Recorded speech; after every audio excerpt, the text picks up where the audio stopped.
아침에 함께 보신 말씀 여호수아 15장 13절에서 19절까지 말씀입니다. 저희 한 절씩 교독하신 후에 19절을 함께 읽도록 하겠습니다. 여호와께서 여호수아에게 명령하신 대로 여호수아가 기럇 아르바 곧 헤브론을 유다 자손 중에서 분깃으로 여분네의 아들 갈렙에게 주었으니 아르바는 아낙의 아버지였더라. 갈렙이 거기서 아낙의 소생 세 아들 곧 세세와 아히만과 달메를 쫓아내었고 거기서 올라가서 드빌 주민을 쳤는데 드빌의 본 이름은 기럇 세벨이라. 갈렙이 말하기를 기럇 세벨을 쳐서 그것을 점령하는 자에게 내가 내 딸 악사를 아내로 주리라 하였더니 갈렙의 아우 그나스의 아들인 온니엘이 그것을 점령하므로 갈렙이 자기 딸 악사를 그에게 아내로 주었더라. 악사가 출가할 때 그에게 청하여 자기 아버지에게 밭을 구하자 하고 나귀에서 내림에 갈렙이 그에게 묻되 내가 무엇을 원하느냐 하니 함께 읽습니다. 이르되 내게 복을 주소서 아버지께서 나를 네겝 땅으로 보내시오니 샘물도 내게 주소서 하매 갈렙이 윗샘과 아랫샘을 그에게 주었더라. 아멘. 죄송합니다. 여러분, 갈렙의 인생을 한마디로 요약하자면 저는 믿음의 인생이라 누구나 그렇게 정의할 수 있겠죠. 가만 생각해 보면 광야 1세대에서 유일하게 살아남은 두 사람 여호수아의 갈렙의 이야기를 계속해서 보고 있습니다. 여러분, 모세도 40년 동안 이제 광야 생활하면서 이제 피난 생활이었죠. 그 40년 동안 말을 할 수 없을 정도로 자존감을 완전히 상실한 대인기피증했던 그런 인생을 살고 있었지만 여러분, 광야 생활 40년 후에 같은 세대 사람들 모두를 떠나보낸 이 여호수아와 갈렙에게서는 그 패잔병의 모습이 조금도 남아있지 않습니다. 저희가 이미 보았던 부분인데 제가 다시 한번 읽겠습니다. 14장 말씀입니다. 그날에 여호와께서 말씀하신 이 산지를 지금 내게 주소서. 그날은 40년 전입니다. 당신도 그날에 들었거니와 그곳에는 아낙 사람이 있고 거인들이죠. 그 성읍들은 크고 견고할지라도 여호와께서 나와 함께 하시면 내가 여호와께서 말씀하신 그대로 그들을 쫓아내리이다 하니. 여러분, 일찍이 미지의 가나안 땅이었죠. 그 땅을 마음에 담고도 남았던 그 비전의 사람들 그대로 남아 있습니다. 거인을 작게 볼 수 있었던 믿음의 소유자들이었죠. 나이 앞에 사람 장사 없다지만 시간도 이들의 믿음을 늦추지는 못하고 있습니다. 무엇보다 이제 백발노장이 되어도 전혀 쇠하지 않은 그의 태도가 보이는데 저는 이것을 영적인 패기라고 부르고 싶습니다. 패기라는 단어를 자주 사용하는지는 모르겠는데 주로 이제 젊음과 연관지어서 사용하는 단어이긴 한데 글쎄요. 젊음은 육신의 나이와 아무 상관이 없음을 갈렙이 증명해주고 있습니다. 갈렙은 오히려 그동안 이를 갈고 기다려왔다는 듯이 이제는 수십 년 전에 주셨던 그 약속을 이제는 믿음으로 하나님께 다시 한번 요구하고 있습니다. 이게 뻔뻔함일까요, 여러분? 아닙니다. 하나님께서 기뻐하시고 눈을 씻고 찾고 계시는 그런 영적인 패기가 있는 사람. 여러분, 우리가 자주 사용하는 표현이 있죠. 믿음의 사람. 믿음의 사람은 이런 사람입니다.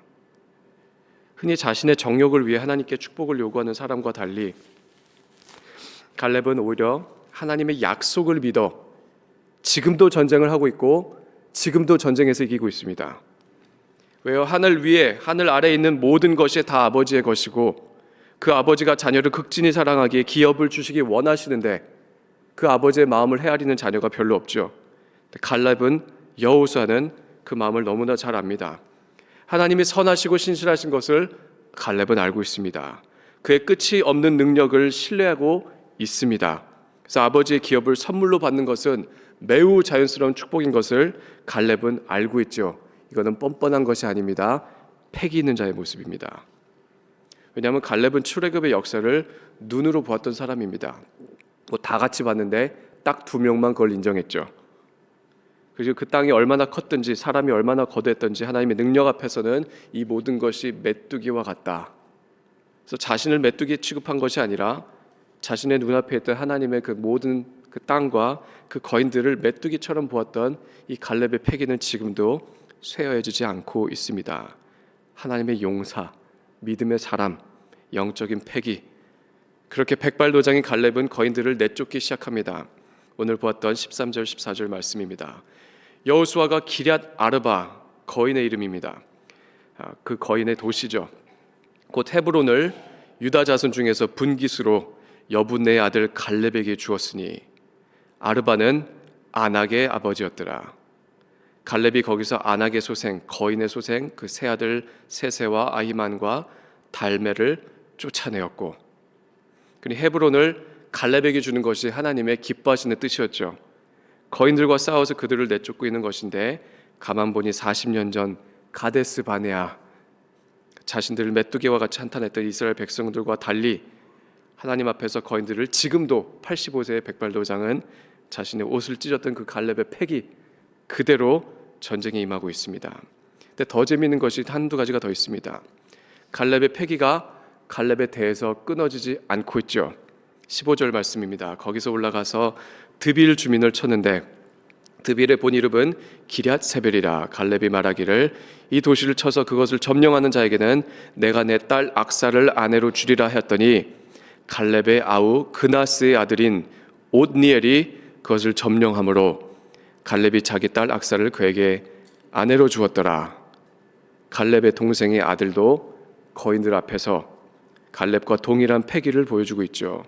젊은 그가 거인들을 내쫓는 담대함과 용맹함을 보여주고 있는 것입니다. 근데 본문에 한 사람이 더 숨어 있습니다. 18절 악사 딸입니다. 출가할 때 그에게 청하여 자기 아버지에게 밭을 구하고자 하되 나귀에서 내림에 갈렙이 그에게 묻되 내가 무엇을 원하느냐 하니 이르되 내게 복을 주소서. 아버지께서 나를 네겝 땅으로 보내시오니 샘물도 내게 주소서. 갈렙이 윗샘과 아랫샘을 그에게 주었더라. 그 아버지의 그 딸이죠. 영적 패기가 잠시나마 보이고 있습니다.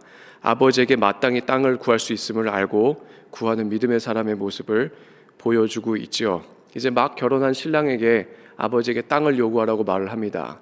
근데 온니엘이 갈렙의 눈치를 봤겠죠. 누가 어떻게 눈치를 안 보겠습니까? 이게 답답하다 못해 자기가 부탁을 합니다. 내게 복을 주소서. 나에게 네겝 땅을 주셨는데, 지금은 사막이지만 그때는 사막이 아니죠. 나에게 땅을 주셨는데 이왕 주실 것 샘물도 같이 주십시오.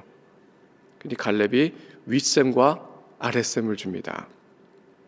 여러분, 하나님께서 갈렙에게 기업으로 주신 것은 땅뿐만이 아니었습니다. 땅과 샘물을 기업으로 얻는 악사와 함께 온니엘을 주셨죠. 여러분, 온니엘이 누구입니까? 사사기 3장에 나오는 내용입니다. 이스라엘 자손이 여호와의 목적에 악을 행하여 자기들의 하나님 여호와를 잊어버리고 바알들과 아세라들을 섬긴지라 여호와께서 이스라엘에게 진노하사 그들을 메소보다미아 왕 구산 리사다임의 손에 파셨으므로 이스라엘 자손이 구산 리사다임을 8년 동안 섬겼더니 이스라엘 자손이 여호와께 부르짖으며 여호와께서 이스라엘 자손을 위하여 한 구원자를 세워 그들을 구원하게 하시니 그는 곧 갈렙의 아우 그나스의 아들 온니엘이라. 여호와의 영이 그에게 임하셨으므로 그가 이스라엘의 사사가 되어 나가서 싸울 때 여호와께서 왕을 그의 손에 넘겨주심에 온니엘의 손이 구산 리사다임을 이기니라. 그 땅이 평온한 지 40년에 그나스의 아들 온니엘이 죽었더라. 이스라엘의 첫 번째 사사입니다. 온니엘. 그리고 크게 실수가 없다고 나와 있죠. 결국 갈렙과 같은 믿음의 기업을 세우게 하신 하나님, 그 축복을 또한 자녀를 통해 기업을 얻게 하신 하나님, 그 영적 축복뿐만이 아니라 땅의 축복까지 그 자녀들로 누리게 하신 겁니다. 여러분, 본문에 나온 또 하나의 그 갈렙의 기업을 언급할 필요가 있습니다. 갈렙이 기업으로 받은 여러 땅들이 있습니다. 한두 개가 아닌데 그 중에 특별히 헤브론을 언급해야겠죠. 이스라엘 역사 가운데 꽤 중요하고 상징적인 도시입니다. 먼저 유다 지파의 땅이죠. 곧 이제 이스라엘 왕들의 이야기가 나오고 완전한 왕권을 이루실 예수 그리스도와 직접적인 연관이 있는 지역이 그 지파이죠. 갈렙은 이 땅을 기업으로 받았습니다. 근데 그럴 만도 한 것이, 여러분, 헤브론은 이스라엘의 족장들과 상징적인 인연이 있는 도시입니다. 아브라함, 사라, 이삭, 리브가, 야곱, 레아, 장사되어 있는 곳이죠. 그래서 구약사에서 특히 하나님의 약속과 그 믿음을 상징하는 그 지역이 원래는 헤브론이었습니다. 나아가 왕국을 이룰 왕들과 연관이 되어 있는 땅을 이제 갈렙이 너무나 적합하게 그 땅을 기업으로 받게 된 것이죠. 근데 이제 왕하고 헤브론 하면 저희가 잊을 수 없는 인물이 또 한 분이 있습니다. 어떻게 보면 훨씬 더 중요한 인물이죠. 다윗 왕입니다. 물론 이제 불순종으로 인해 광야 생활을 했던 이스라엘과는 조금 결이 다를 수도 있겠습니다만은 그도 하나님 앞에서 오랜 시간 광야의 연단을 받았던 인물이죠. 겉모습을 보고 사울을 요구했던 이스라엘과 달리 하나님께서는 당신의 마음에 맞는 사람이라 부르셨던 이 다윗을 준비하시고 세상 가운데 드러내시게 되는 이야기가 이제 앞으로 이어지게 됩니다. 다윗이 가장 오래 기다렸던 연단 중에 하나는 바로 이 사울이라는 인물입니다. 그는 이스라엘의 믿음 없음을 드러낸 인물이죠. 그리고 사람의 뜻과 계획이 얼마나 초라하고 연약한지, 하나님 앞에 그것이 얼마나 무의미한지를 증명했던 인물입니다. 하나님께서는 사울 왕을 또한 사용하시어 하나님께서 정말로 왕으로 삼기 원하셨던 다윗을 연단하셨죠. 그래서 자신의 미래를 가장 불투명하게 한 것이 사실은 사울 왕이었는데, 다윗은 사울을 기다림으로 하나님의 섭리 가운데 하나님께서는 보이지 않는 그 손으로 다윗을 빚어 가셨던 것입니다. 그리고 이제 마침내 때가 되어 다윗은 자신의 손을 더럽히지 않고 끝까지 기다리죠. 하나님을 경외하기에. 이제 때가 되어 사울이 이제 죽음을 맞이하게 되자 하나님께서 이제 다윗에게 짧게 명령을 하시는 부분이 사무엘하 2장에 나옵니다. 다윗이 자신의 앞길을 구하죠. 하나님께서 이렇게 말씀하십니다. 헤브론으로 올라가라. 헤브론으로 갈지니라. 여러분, 헤브론은 다윗이 유다의 왕이 된 곳이기도 합니다. 그의 통치가, 왕의 통치가 시작된 곳이기도 하죠. 거기서도 7년간 전투를 하며 인내를 하게 되지만 결국에는 그곳에서 유다와 이스라엘을 통일하여 이제 나라를 다스릴 수 있도록 준비하신 곳이 헤브론입니다. 말은 쉽죠. 남의 인생이니까. 이제 다윗은 헤브론으로 가기까지 정처 없이 광야 생활 같이 살았고, 헤브론은 가서도 이제 나라를 기업으로 받기까지 하나님의 때를 신뢰하며 기다려야 했던 것입니다. 무엇을 기다렸을까요? 어떤 약속을 갖고 있을까요? 여러분, 이미 소시적에 목자로 홀로 연단을 받았던 그가 청소년 때가 되어서 사무엘의 기름 부음을 받죠. 하나님의 왕으로 기름 부으신 그 이후에 바로 왕이 된 것이 아니라 오랜 세월 30이 될 때까지 인내하게 하신 겁니다. 훈련을 받았던 것이죠. 여러분, 다윗 또한 갈렙의 패기를 이어받았던 것을 저희가 잘 알고 있습니다. 오히려 더 어린 나이에, 훨씬 어린 나이에 거인 골리앗 앞에 섰을 때 그는 골리앗을 메뚜기로 보았죠. 그리고 광야에서도 쫓기는 신세가 되어서도 하나님을 신뢰하는 목자로 왕으로 그렇게 빚어져 가셨던 것입니다. 그러니 이제는 그 약속을 잊지 않고, 하나님의 약속을, 그 기름 부으심을 잊지 않고 헤브론으로 올라가는 다윗에게는 여전히 그 패기가 남아 있습니다. 그리고 어떻게 보면 죽을 때까지 그 패기를 잊지 않지요. 저는 갈렙을 보면서, 다윗을 보면서 이런 질문을 좀 해봤습니다. 믿음의 원천이 어디 있는가? 담대함의 근원은 무엇인가? 여러분, 이 아침에 우리 스스로를 돌아보며 저는 이것을 좀 점검하고 싶습니다. 몇 가지 질문을 드릴 텐데 좀 생각해 보셨으면 좋겠습니다. 나에게 여호와로 인한 사그러지지 않는 영적인 패기가 남아있는가? 오랜 연단과 광야 같은 인생 가운데 나는 패잔병처럼 살아가고 있는가? 아니면 내 안에 꺼지지 않는 믿음의 불씨가 살아있는가? 나는 과연 믿음의 사람인가? 아니면 현실의 사람인가? 나는 하나님의 사람인가? 아니면 사람의 사람인가? 나는 하나님의 선하심을 믿고 신뢰하는가? 신실하신 하나님께 정말로 능치 못하심이 없음을 믿고 있는가? 마지막으로 나는 현실의 높은 벽 앞에서 내 자신과 나의 하나님을 메뚜기 취급하는가? 아니면 믿음의 눈을 들어 하나님을 바라보고 나에게 주신 약속과 기업을 믿음으로 쟁취하고 있는가? 여러분, 갈렙에게 있었던 믿음의 본질을 짤막하게 정리한 구절들이 성경에 엄청 많긴 하지만 저는 그 중에서 데살로니가 5장에 있는 말씀을 좀 읽어드리려고 합니다. 너희를 부르시는 이는 미쁘시니 그가 또한 이루시리라. 갈렙의 뻔뻔함이, 담대함이 저는 여기서 나왔다고 생각을 합니다. 여러분, 사람의 잘됨도 인생의 축복도 하나님의 약속이 믿는 자에게 주어지는 영원한 기업이 어디 사람의 손에 달려 있겠습니까? 아니요, 나의 노력에 달려 있지 않습니다. 하나님께 달려 있습니다.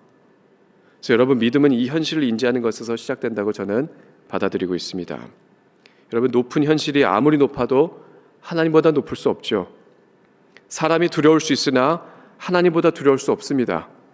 죽음도 이기신 예수 그리스도께 능치 못함이 없음을 믿는 사람은 100세가 되어도 아들을 가질 수 있다 믿는 사람이죠.